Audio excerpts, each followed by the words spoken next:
Dobar večer, dragi gledatelji, dobrodošli još 1 na 1. Mi se nalazimo u Skopju i zahvaljujući ljubaznosti i vremenu koje nam je posvetio predsjednik Makedonije, imamo intervju sa gospodinom Ivanovim, za kojeg ću odmah pitati kako točno izgovaramo vaše ime. Đorđe. Obično transkripciji Đorđe, i to me interesiralo da ga vi izgovorite, no ja ću vas naravno oslovljati sa predsjedniče Ivanov. Predsjedniče, u posljednje vrijeme u Hrvatskoj, pomognite nam razumjeti vašu situaciju, su oprečna tumačenja. Jedan dio medija tumači situaciju kao posljednju bitku za opstojnost Makedonije, drugi priča, prenoseći naravno i ine medije iz regije, da je riječ o državnom udaru. Da skratimo priču, kako vi vidite situaciju?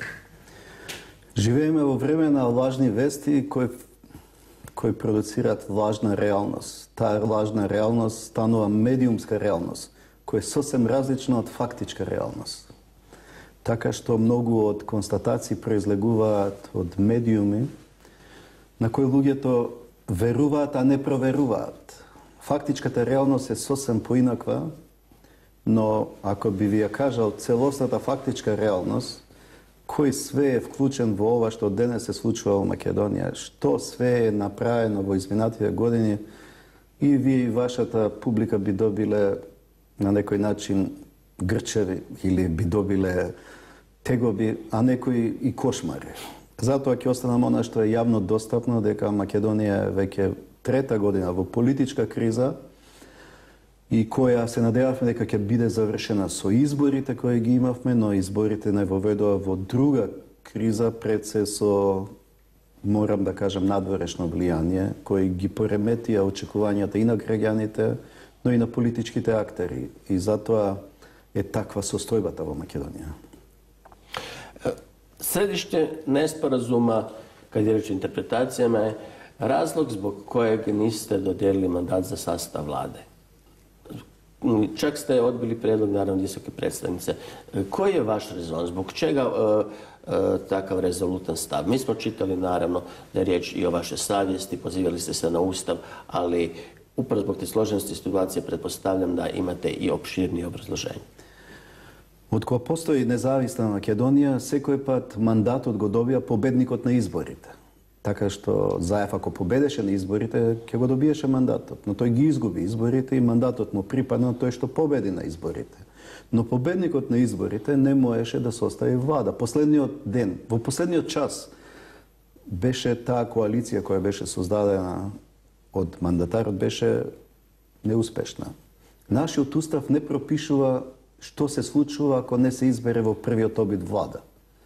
Во вашиот устав има, например, мандаторот има 30 дена, ако не успее, му се даваат уште 30 дена. Кај нас тоа го нема.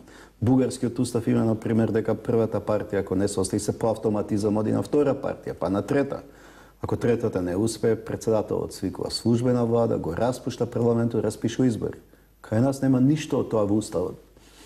За да најдам решение од таквата состојба, јас се повикав на еден преседан од 1992 година, кога сме имале слична состојба, кога тогашниот председател Глигоров ги повикал партиите на консултации и понудил решение, држајќи се до она што е во уставот. Во нашиот устав се вели дека после конститутивната седница на собрание, председателот има рок од 10 дена да го даде мандатот на партијата или партиите што имат мнозинство во собранието. Мандаторот има рок од 20 дена да достави до собранието предлог на програма за влада и состав на влада, и со мнозинство собранието ја бира владата. Значи, 92-та, кога победникот на изборите не успел да состави влада, се дава можност партиите да обезбедат мнозинство. И тогашниот председател Глигоров бара доказ за мнозинство.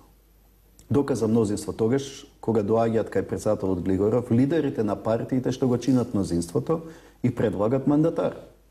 Мандатарот не успел за 20 дена да состави влада, го враќа мандатот, но следниот мандатар составил влада. Така што сите материјали, но одлуката на тогашниот председател на Глигоров е оспорена на Уставен суд, покрената иницијатива, дали смел председателот Глигоров на иста партија да даде 2 пати мандат. Уставниот суд ги отфрлил тие иницијативи со констатација дека председателот по устав го дава мандатот на мнозинството. Јас сите овие материјали од 92 и со одлуките на Уставниот суд им ги поделив на партиите. Им кажав, доколку се држиме до тој преседан од 92 поради уставната празнина, што ја имаме, ние можеме да најдеме решение од криза. Поминаа 10 дена, никој не достави доказ за мнозинство. Поминаа 20 дена, никој не достави. 25 дена поминаа и 27-миот ден господинот Заев ми донесе мене подписи од мнозинство. Ние имаме 120 пратеници во собранието, мнозинство 61, тој донесе 67. Значи тоа е чиста ситуација. Но ја ги повикав судија од Уставен суд, професор по уставно право, генералниот секретар на собранието, правниците во кабинетот што биле присутни во кабинетот на сите претходни председатели, да ги прашам каква е мојата одлука. Единствен заклучок беше дека ја би го прекршил уставот ако надвор од уставот утврдените рокови дадам мандат. Што е правна пречка. Правната пречка се решава со тоа што конститутивната седница на нашите собрание не е завршена. Значи, со избор на нов председател на собранието и известување до мене, ја имам рок од 10 дена да го дадам мандатот. Но другата пречка е многу посуштествена. Тие 67 подписи се добиени под уцена на албанските партии да Заев прифати платформа која е донесена во кабинетот на премиерот на туја држава. Доколку ја дадам мандат на некој што прифатил платформа на туја држава, согласно нашиот кривичен закон, членот 308, ја доведувам, ја рушам независноста на државата. Значи, таму изречено стои. Тој што би ја довел државата во подредена состојба и зависност на друга држава, се казнува таму од до 5 години. Значи, јас како председател, кога ја зема функцијата, дадов заклетва, свечената изјава. Мојата заклетва се разликува од другите јавни функции и таму стои дека јас морам совесно и честно да ја обавувам функцијата председател на Република Македонија, да ги почитувам уставот, законите, но и територијалниот интегритет, сувереноста и независноста на државата. И затоа изјавата беше совеста не ми дозволува, бидејќи имам заклетва, нити пак уставот, надвор од уставот утврдените термини да дадам мандат, а ниту пак да си дозволам да ја доведам државата во подредена состојба и зависност на друга држава. O ovom drugom aspektu ćemo odmah, nakon što prokomentiramo ove najrecentnije vaše susrete. Vi ste imali danas, to jest ovih dana i u posljednjih 10-ak dana, 2 takva susreta sa predsjednicima Europske unije. Sumarno odbili ste prijedlog visoke predsjednice da dobro razmislite ponovno o davanju mandata, ali ovaj zadnji susret je nešto ipak plodonosni, koliko sam shvatio, 2 su akcenta, jedan je kratak. Pomognite nama, mi pomažemo i onako vama. Makedonija pomaže Europi, Europa pomažući Makedoniji pomaže samo sebi. A sad mi vi obrazložite što ste obrazložili vi Europskoj uniji od svega ovoga i gdje vidite onaj izlaz iz krize u kojoj bi mogla i Europska unija pomoći. Значи, прво е погрешна представата дека јас сум ја одбил представничката Могерини. Значи, тоа е крива вест. Ја и ги соопштив аргументите и таа ги свати. Значи, таа под влијание на медиумската реалност, која е полна со лажни вести, дојде со поинакви представи во Македонија, која ја објаснив ситуација, виде дека кај нас уште собранието не е на некој начин завршена конститутивна седница, уште не е избран председател на собрание. Нејзината порака беше дека партиите треба да си ја завршат работата, да се конституира собранието, да се избере председател и да ја отстраниме правната пречка. На Европскиот совет е отворено и на Министерскиот совет отворено е прашањето за платформа од Тирана, но тоа јавно не се соопштува. Не можат јавно да ја осудат затоа што би настанале и проблеми за главниот актер, тоа е за Еди Рама во Албанија би биле проблем кога тој би се повлекол од таа платформа. Така што состојбата е сега многу покомплексна отколку што беше prethodno. Predsjedniče, dopustite pod pitanje, kad spominjete, evo sad još 2 odgovora, tu platformu Tirana, objasnite našim gledateljima što ona podrazumijeva.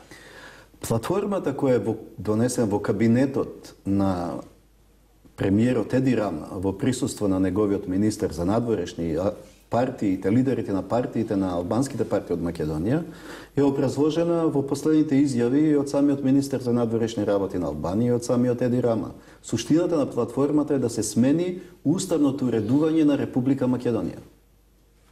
Значи Македонија од мултиетничко општество со унитарна држава да стане биетничка, односно споредба би можеле да кажем дека Македонија да стане еден вид Кипар. Само што Македонија не е остров. Да, не dobro ste to usporedili. Od multietničke države u kojoj to ljudi ne znaju, ovdje i Bošnjaci imate cijeli niz manjina i vi ste doista i kroz povijest, koliko sam ja uspio shvatiti čitajući, pripremajući se, rješavali to pitanje multikulturalnosti, multietničnosti na sasvim zadovoljavajući način i to posljednjih 100-150 godina. Не, Македонија за разлика од другите балкански држави, бидејќи сите сме наследници на империите. Империите биле отворен простор каде население се мешало. Имало миграции, преселби, И Македонија единствена изгради свој уникатен модел на интеграција без асимилација. Во Македонија секој она што си е, го негува својот идентитет, својата религија, својот јазик и како таква ние создадовме мултиетничка демократија, која со конфликтот од 2001 стана дел од нашиот устав, тоа е Охридскиот договор. Секоја заедница, што е 20%, нејзиниот јазик е службен јазик во Македонија на локално ниво. Значи сите заедници, а во нашиот устав, освен македонскиот народ, се и деловите на албанскиот народ, делови на турскиот народ, на српскиот, власите, бошњаците и ромите. Сите тие имат права кои ги влечат од тоа што е во уставниот амандман 20% од население. Значи, интенцијата на платформата од Тирана е тие 20% да се смени албанскиот јазик е ист што и македонскиот јазик. И со тоа се ускратуваат правата на стекнатите права што ги имат во Македонија, бидејќи турците имат општина каде службен јазик е турскиот јазик. Училиштата се на турски јазик.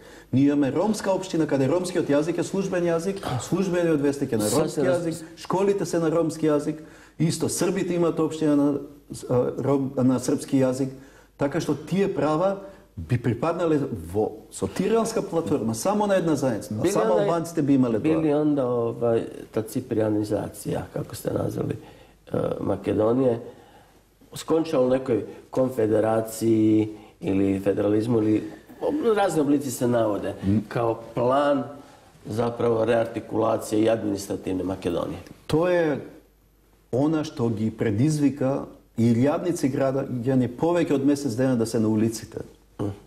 Тоа со таа тиранска платформа престанува Македонија да постои како таква што ја знаеме. Затоа што со таа биетничност што се промовира, бијазичност, ние имаме тогаш два сегменти во Македонија кои се и етнички, и религиозно, и јазично различни. Се јавува длабок расцеп и тогаш граѓаните со сигурност се сомневаат во намерите на тие што ја подготвувале таа платформа. Целта не е да се обедини Македонија, туку од Македонија да биде преодна фаза во создавање, може би ќе кажам потежок збор, трета албанска држава. Da, crte s razne karte, pa ćemo i do karata. Vi ste izuzetno, razgovarali smo o pripremi ove emisije, pa sam uočio da izuzetno dobro poznate povijest, a pogotovo geografiju i geopolitiku. Doći ćemo do crtanja novih karata. Ali prethodno objasnite i meni i opet gledateljima, ne samo Hrvatske televizije, nego svih onih koji je gledaju, koji je rezon Zajeva? Zajev Makedonac. Odjednom se sada manje više, ukoliko je vaša pozicija, ja branim opstojnost Makedonije, imam ustavnu i obavezu, Zajev se manje više nalazi onda u nekoj vrlo nezahvalnoj poziciji gotovo čovjeka koji izdaje Makedoniju. Nije li to preteška optužba? Zajev je pred se mnogo isplašen. Preplašen. Od čega? Zato što očigledno ne go isporačal to što se očekuvalo od nego. A ko je to očekivao? Vlegol vo tuđa igra vo koja ne može se da iznese. Mogu li ja kazati da im kažete? Dobro, neću insistirati. Zajev pravi greški. Koga je čovjek uplašen, pravi greški. Тие негови грешки сега го внесуваат во многу потешка состојба од која ја почна цела ова состојба koga sakaše preku snimki, koji toj veli дека ги добил од странски служби, да ја сруши легално избраната влада на Република Македонија. U toj svojoj preplašenosti ipak ima neki rezon. Naime, jedno vrijeme je Europska unija podržavala tu poziciju Zaeva. Postoji li tu, kao u svakoj geopolitici, zapravo geoprofit, kako to vi volite kazati? Govori se o raznim ambicijama velikih sila, te Južni tok, te Kinezi bi radili prugu, da sad ne nabrajam, možemo kasnije o tome šta se gradi u Makedoniji, ali ima li tih ambicija? Dakle, je li možda Grčka tu iza Zaeva? Govore mnogi da to Rusija čini. Vi ste naprosto poprište obračuna velikih sila. Najголемата грешка ја направи Европска унија. Затоа што моќта на Европска унија произлегува од она што се нарекува европеизација. Се додека постоеше европеизација, имаше моќ Европската унија да им даде на некогашните социјалистички земји моги да се трансформираат, и тоа доброволно. Со доаѓањето на господинот Јункер на чело на Европската комисија и неговата изјава нема веќе во мојот мандат проширување на Европска унија, се блокираа сите процеси на европеизација на нашиот регион. Затоа што Европска унија се уште не е Европа. Европска унија ќе биде Европа кога и Балканот ќе биде дел од Европска унија. Суочена со своите внатрешни проблеми, го прекина она што беше најголема мотивирачка моќ и сила за трансформација на нашите општества. Во таква ситуација се создае вакуум и се јавија актери кои сега во овој нов полицентричен свет сакат удел во тоа што се менува во светот. Значи, тука се гасоводи. Тука е не само пруга, тука има воден канал кој е иницииран од Кина за спојување на Дунав со Егејско море.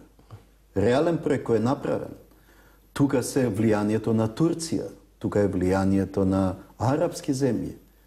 Така што оној вакуум кој се создаде од отсуство на Европска унија на нашиот простор, доведе други играчи. Но суочена со решавање на своите кризи Европска унија, не најде време да ја свати улогата на географијата. Значи, требаше да дојат милион мигранти од Блискиот исток да им покажат на Европска унија каде е најблискиот, најбрзиот и најефтиниот пат меѓу Европа и Блискиот исток, а тоа и со Азија. Односно се врати повторно моќта на географијата или изјавата на Бисмарк, кој своевремено кажал, тој што ја контролира долината на реката Вардар, ќе контролира патиштата меѓу Европа и Блискиот исток и Азија. Сега затоа некои нервозно реагираат. Некои се обидуваат да штетата да ја поправат. Некои се обидуваат сега со декларации патот и иднината на Македонија во Европска унија. Вратата е отворена. Да, вратата е отворена, а има решетка за Македонија. Ние имаме 8 препораки за почеток на преговори, не сме почнале со преговори. Ние сме после Словенија првата земја што од нашиот регион во 2001 ја потпиша спогодбата за стабилизација и асоциација. И Македонија стои во место. На Македонија не и се одзема само европската перспектива. На Македонија се ускратува правото на просперитет. Замислете, европските коридори во Македонија ја имала судбината да живееме на 2 клучни коридори. Тие во историјата се Вија Игнација од север кон југ, кои го користеле сите војски низ историјата. И културниот коридор исток-запад, патот на свилата или Вија Игнација, патот на размената меѓу истокот и западот. Тие 2 коридора се коридорот 10 и коридорот 8. Коридорот 10, еве сега со помош на Европската унија и Банката за развој, ќе го завршиме. Но коридорот 8 е блокиран, кој е од витално значење за Македонија. Тој е коридор кој ги спојува Јадранското море со Црното море. И видете сега парадокс. Ние зимаме кинески пари, кинески кредит да градиме европски коридор низ територија на Македонија.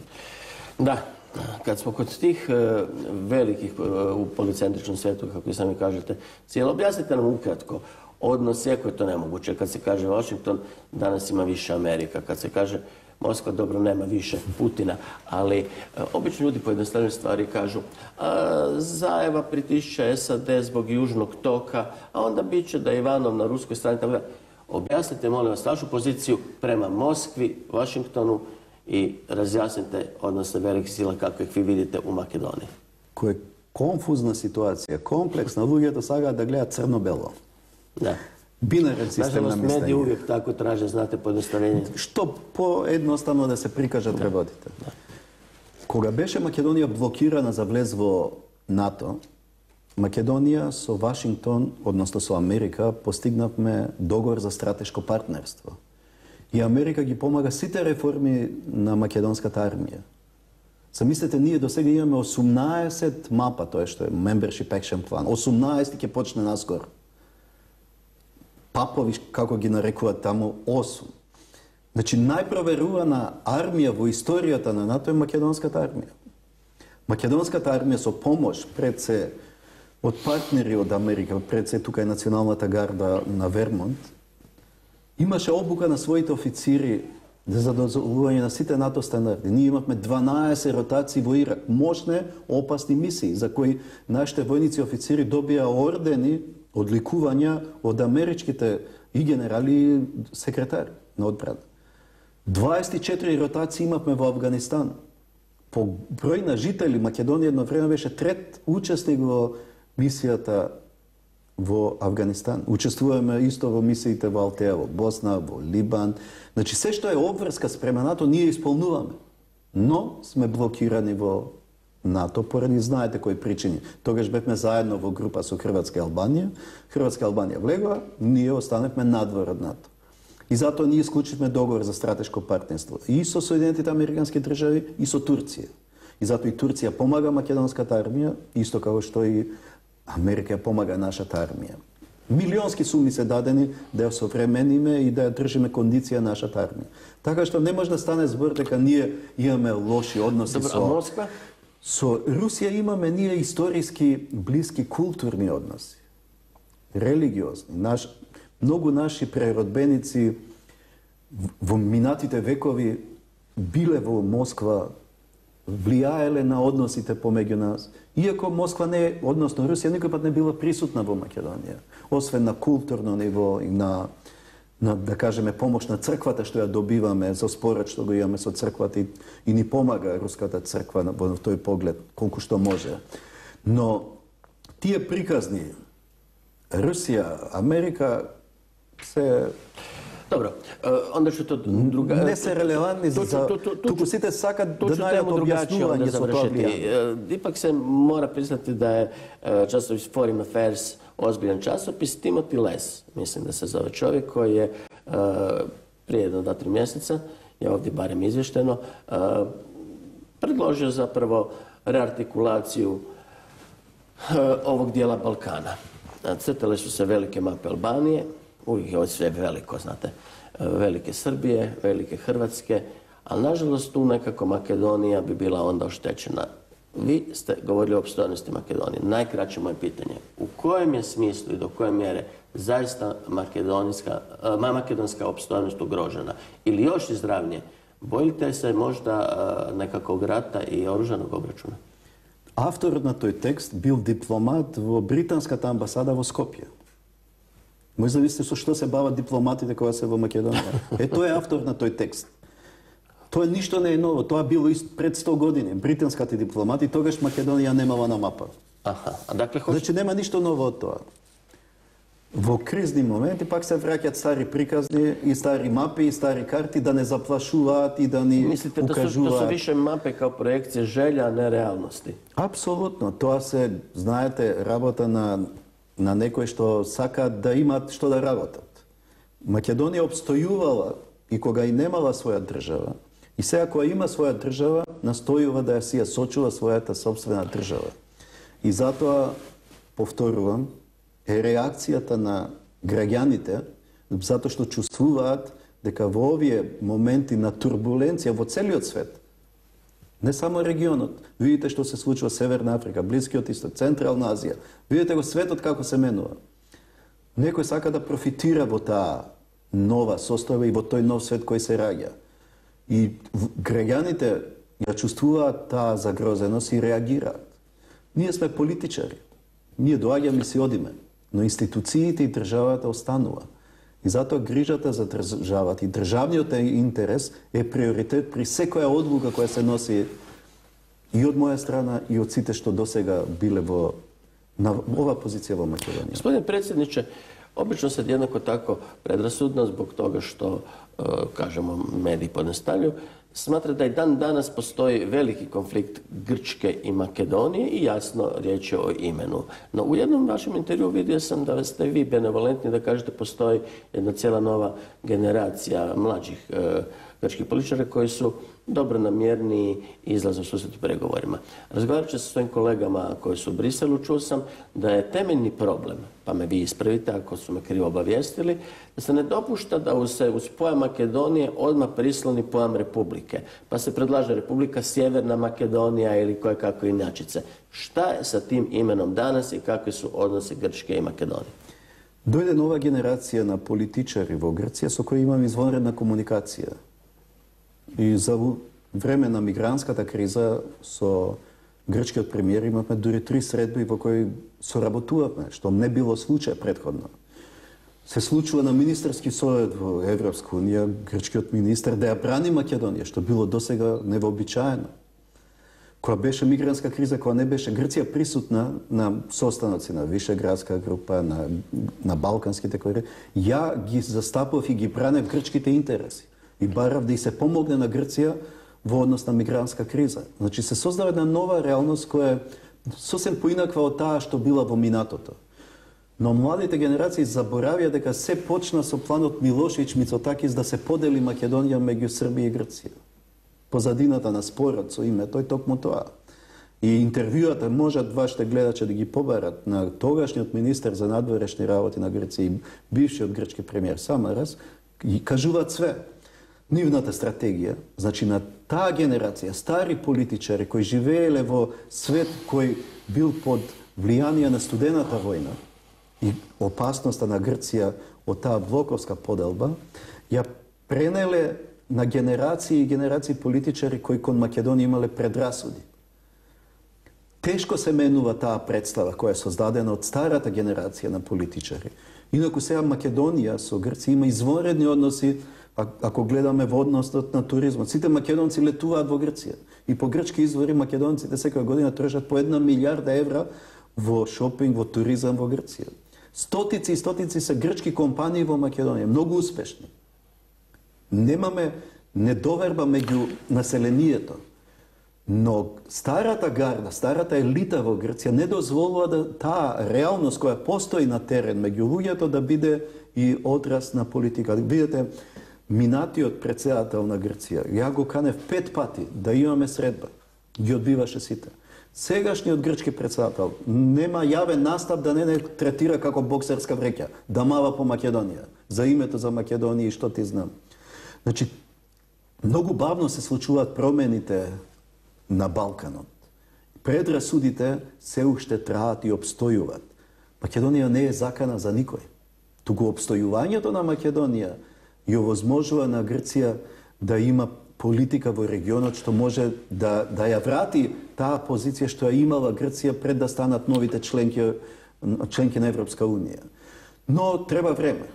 Треба секој пат време и треба што повеќе контакти да има и комуникација. Така што ја како председател веќе сум 8 година во кабинет, секоја година давам 20 стипендии на наши студенти да одат на постдипломски студии во универзитети во Грција. Имаме извонредна соработка на академско ниво. Имаме пријатели. Ја имам школа за млади лидери кои спонзори се грчки компании, помагаат, соработуваме. Но кажувам, многу тешко кај некои од старите генерации кои се уште живеат во светот на блоковска поделба и заканите ги чувствуваат како основа за тие да мобилизираат избирачи и да добијат гласови на избори. Sad smo zaokružili nekako cijelinu tih tema, pa spojit ću 2 pitanja u jedno. Prije nego što se posvetimo recimo migrantskoj krizi, ovim većim dakle, evropskim problemima, odnosno sa NATO-om i tim integracijama.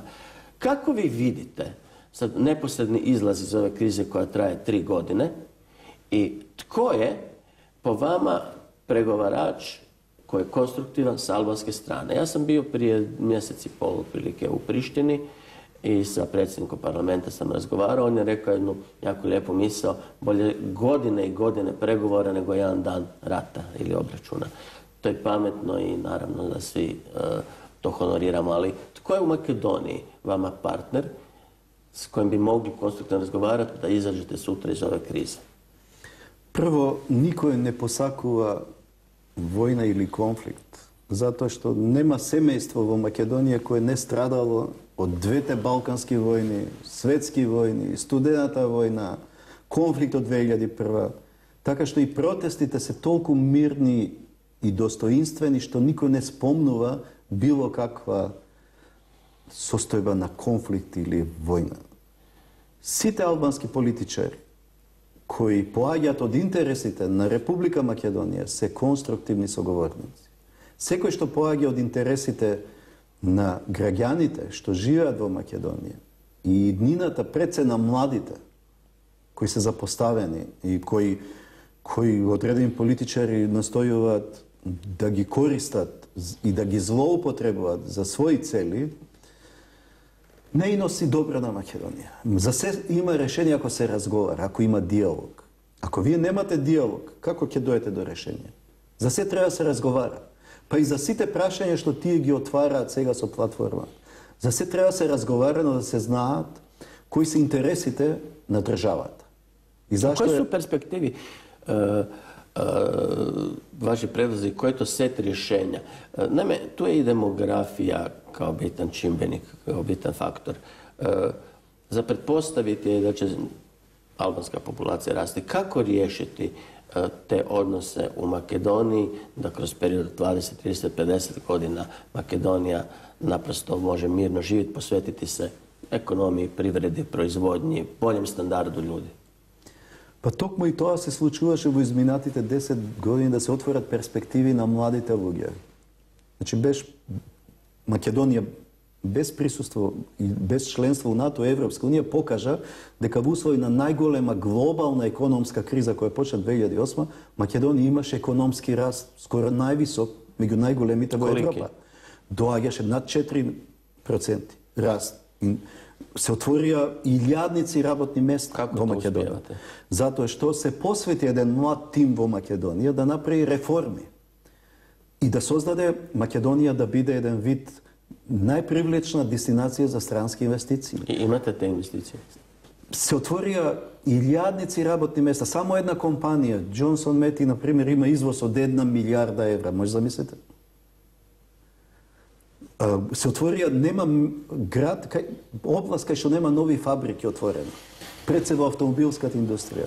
Многу германски компании ги видоа поволностите што ги нуди Македонија со рабниот данок, со ослободување од даночување ако вие профитот го инвестирате во Македонија. Се направија многу реформи во економската сфера.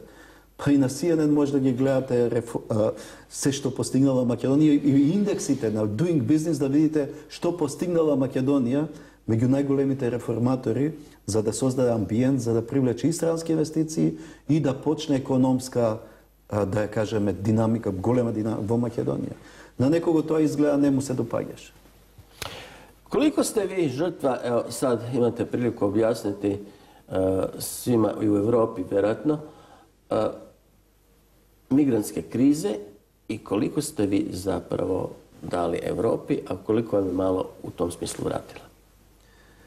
Се што све направивме да знаете, но тоа не доаѓа до јавност. Нешто знам, па затоа се опрезно изражавам.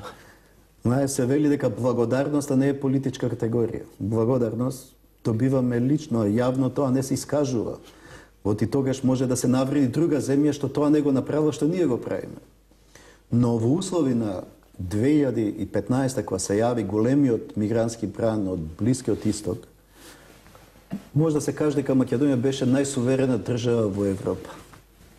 Соочени дека нема од кој да чекаме помош, го активиравме нашиот кризен менеджмент и согласно кризниот менеджмент што го имаме, активиравме група за проценка, активиравме управачкиот комитет, се донесе одлука на влада, таа дојде во собрание и ние донесовме одлука нашата армија да се вклучи во помош на полицијата. Сите реагираат тогаш. Како сега армија да се врати? Нели интегрираниот систем на гранично управување бара гранична полиција да имаме, а не армија. Ние не чекавме никој да ни каже, сами донесовме одлука и ја поставивме војската на границата. И го регулиравме целиот влез на мигранти на една точка. На една точка да влегуваат, на една да излегуваат. На основи на нашиот концепт се направи после решенијата на Балканската рута. Да има еден влез рутата и еден излез. И тогаш во систем на цевка ставивме вентилот. Тука ни помагаа доста од председателот Туск. Најде разбирање. 2015 имате, знаете, самит на балкански лидери во Брисел за тоа како да се справи Европска унија со мигранти. Нашето искуство беше многу позитивно. И ние направивме еден вид транзит на скоро милион. Некој вела дека се 800.000 официјално, но неофицијално преку милион луѓе поминаа низ територија на Македонија, а во Скопје не видела ни еден мигрант. Може замислите како се организиравме. Тука ни помогна хуманитарните организации, кои се грижеа за хуманитарниот аспект на кризата. И тука сме им благодарни. Добивме помош од сите меѓународни хуманитарни организации за нашите хуманитарни организации. Религиозните заедници, значи исламската заедница се вклучи и невладени организации кои помагаа на голем дел од населението.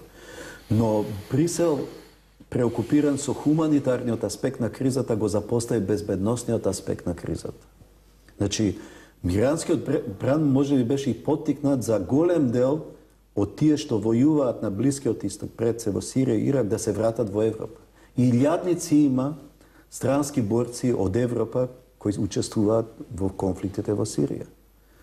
Преку 1000 се од Балканот, 140 од Македонија само има, од кои 31 се убиени во Сирија.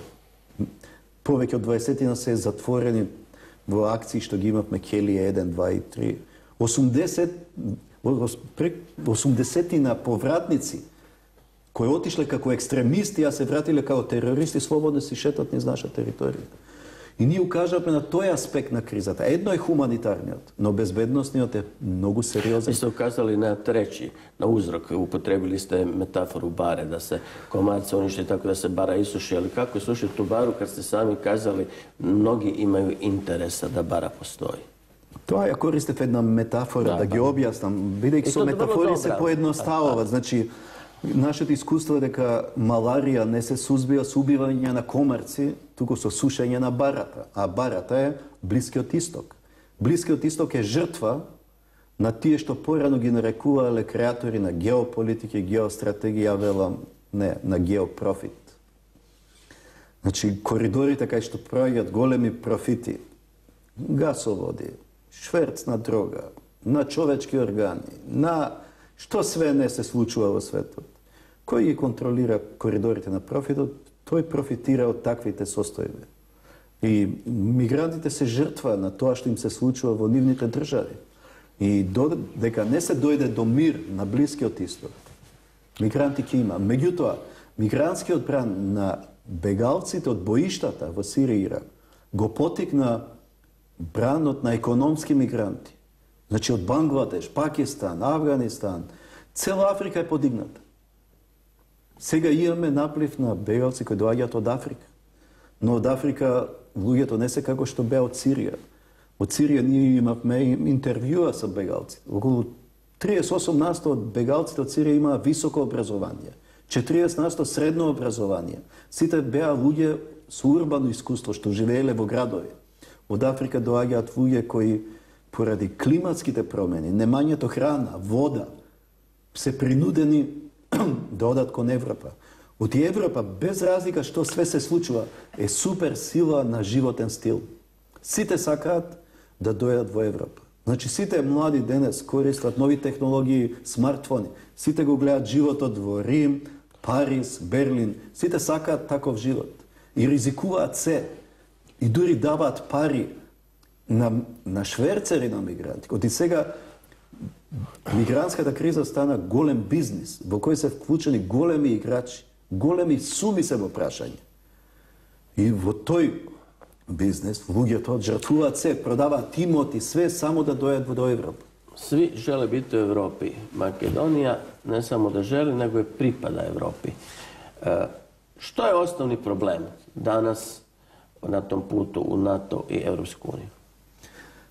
Da Evropska unija i NATO najdat rešenje za prašenje to što go otvori Grcija. Ili del, da kažeme, od grčkата elita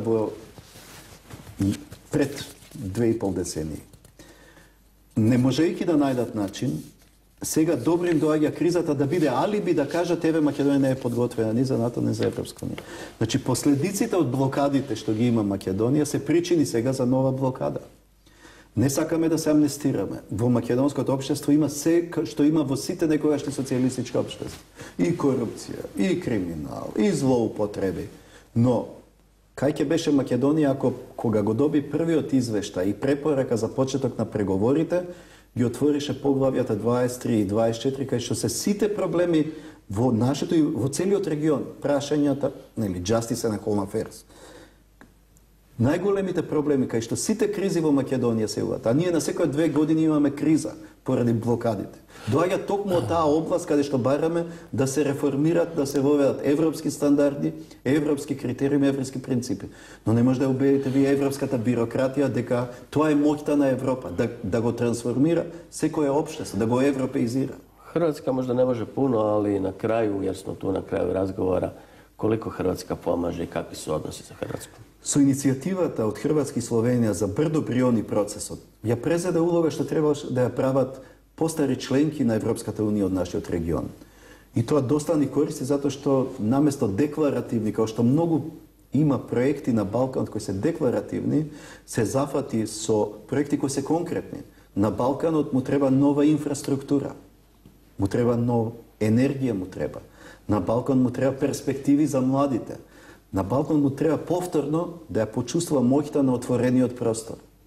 Затоа што на Балканот кога има отворен простор, тогаш има мир, просперитет и благосостојба. Како се затвара Балканот во своите географски, да ги кажеме, граници, кои создаваат предрасуди, страови и ги отварат прашањето кои се сега актуелно присутни во целиот регион. Но тоа е пропуст на бирократијата во Европа, не на функционерите во Европа. Тие што не ја сваќаат моќта на европската идеја и моќта на европеизацијата. Ние сме жртви на таа затвореност и бидејќи не може да најдат решение, ни самиот Нимиц не може да најде. Гледате се мачи 20 и неколку години да најде решение и не може да се најде, затоа што од прашањето за името се влегле во прашањето на идентитет. Се оспорува македонската нација, македонскиот јазик, македонскиот идентитет. Дури сака да не го сменат и домејнот на интернет, затоа што е МК. Може да мисли до кај оди работава. И нема во такви проширувања. А се почна со резолуцијата 817 во Обединети нации, кога при нашиот прием се каже дека има разлика околу нашето име. Не е проблем, значи Македонија не е обврзана да го менува името, туку да најде решение за разликата околу името. Значи ние имаме билатерален спор. И затоа америчката администрација преку Холбрук се вклучи да најде решение 95-та и тоа е договорот меѓу Македонија и Грција. И ние по тој договор со референцата од Обединените нации влеговме во сите меѓународни институции. Но кога дојде НАТО бевме блокирани. Затоа го отворивме случајот во меѓународниот суд во Хаг и ја добивме пресудата. Сега никој не ја почитал пресудата на меѓународниот суд во која се укажува дека Грција прекршила доброволно прифатен договор кој е и меѓународен акт, бидејќи е депониран во Обединетите нации. И сега во немоќта да се најде решение се обвинува Македонија, дека Македонија е виновна за тоа што ја снашла. Значи ќе ве стават под вода и ве обвинува дека вие сте виновни што се давите. Da radim u novinama, sad bih se morao vratiti u svoju redakciju i kazati kakav ćemo intervju staviti. U 10 sekundi, gospodine predsjedniče, na kraju intervjua, što, da kažemo našoj publici, što će biti sad u sljedećih mjesec dana u Makedoniji? Novi izbori, kako ćete riješiti celu stvar? Сега е на некој начин блокирана состојбата затоа што очекуваните резултати не се потврдија. А и влијанието на надворешни актери е премногу силно. Зато и се во Конгресот на Америка отворени прашања кои се однесуваат на внатрешната политика. Зато и се и интервенции од некои што не биле вклучени во Македонија сега со своји изјави укажуваат на сериозноста од состојбата. Зато треба здрав разум да се седне и да се разговара, затоа што секој пат се можни решенија. Ја учествував во две такви решенија, бидејќи кога имавме криза, свикувавме лидерски средби и се доаѓаше до некое решение. Но сега, лидерите на партиите што се избрани во парламентот, прво во парламентот мора да најдат начин да се изберат председател на собрание, да се отстрани правната пречка за доделување на мандат. И да кажа дека приоритет се европските реформи, а не туги платформи.